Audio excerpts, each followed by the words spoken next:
smoking, bro.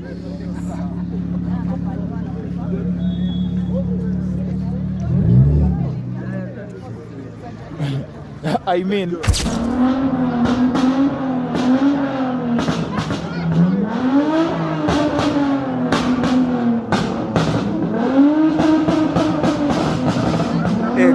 yeah.